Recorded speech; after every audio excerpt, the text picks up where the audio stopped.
पहली मोहब्बत का एहसास एक ऐसा जादू है जो दिल की गहराइयों में उतर जाता है और जीवन को एक नई दिशा देता है। यह कहानी भी पहली मोहब्बत के उसी जादू और उसकी मिठास को बयां करती है। रमेश का दिल हमेशा से गांव की हरी भरी वादियों में बसा हुआ था। शहर की भागदौड़ और चहल पहल से दूर गांव की शांति और सुकून उसे बहुत भाती थी। गर्मियों की छुट्टियों में रमेश अपने माता पिता के साथ गांव आया था। गांव के रास्ते, नदी के किनारे और नीम के पेड़ के नीचे की ठंडी छाव, ये सब कुछ रमेश के लिए स्वर्ग समान थे। एक दिन रमेश साइकिल पर गांव की पगडंडी पर चल रहा था। सूरज की किरणें उसकी साइकिल के हैंडल पर चमक रही थीं। तभी उसकी नजर एक लड़की पर पड़ी। वह लड़की नीम के पेड़ के नीचे बैठी थी। हवा में उसके बाल उड़ रहे थे और चेहरे पर एक मधुर मुस्कान थी। रमेश का दिल अचानक तेजी से धड़कने लगा। उसी समय उसकी साइकिल की चेन उतर गई और वह गिर पड़ा। लड़की ने हंसते हुए कहा, क्या तुम ठीक हो? रमेश ने शर्मिंदा होकर कहा, हाँ, बस चेन उतर गई थी। लड़की ने मदद की पेशकश की। चलो, मैं तुम्हारी मदद कर देती हूँ। रमेश ने झिझकते हुए उसकी मदद ली और कुछ ही पलों में साइकिल ठीक हो गई। उसने पूछा, तुम्हारा नाम क्या है?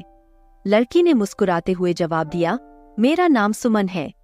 रमेश और सुमन की मुलाकातें बढ़ने लगीं। वह हर रोज नदी के किनारे मिलते और घंटों बातें करते। सुमन की हंसी रमेश के दिल को छू जाती और उसकी कहानियां रमेश को अपने सपनों की दुनिया में ले जाती। दोनों की दोस्ती धीरे धीरे गहरी होती चली गई।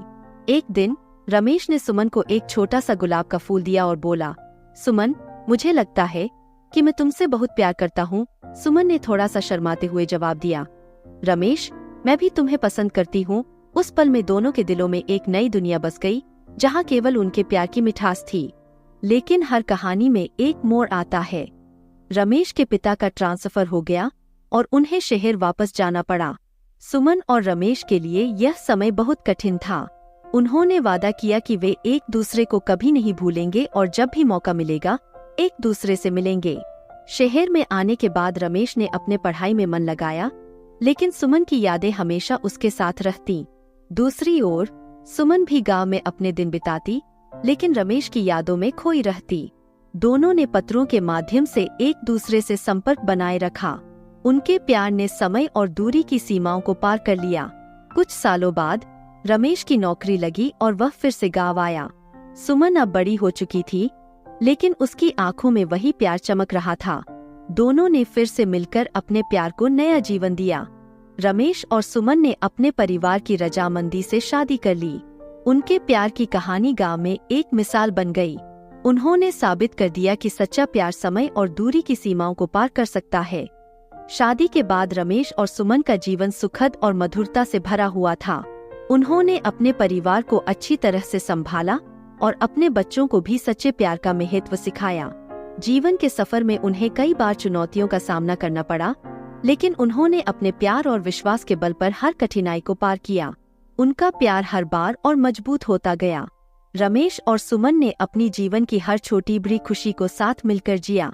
उनका प्यार हमेशा ताजा और नवतरंगित बना रहा। जब उम्र के आखिरी पड़ाव पर पहुँचे, तब भी उनका प्यार उतना ही गहरा और सच्चा था।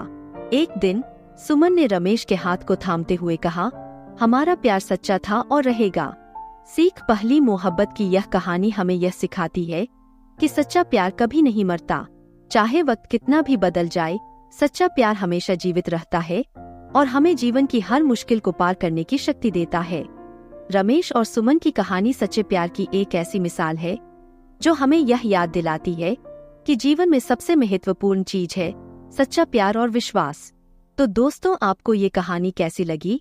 हमें कमेंट्स में जरूर बताएं। वीडियो को लाइक और शेयर करना न भूलें और चैनल को सब्सक्राइब करें और बेल आइकन दबाएं ताकि आपको हमारे नए वीडियोस की जानकारी सबसे पहले मिल सके।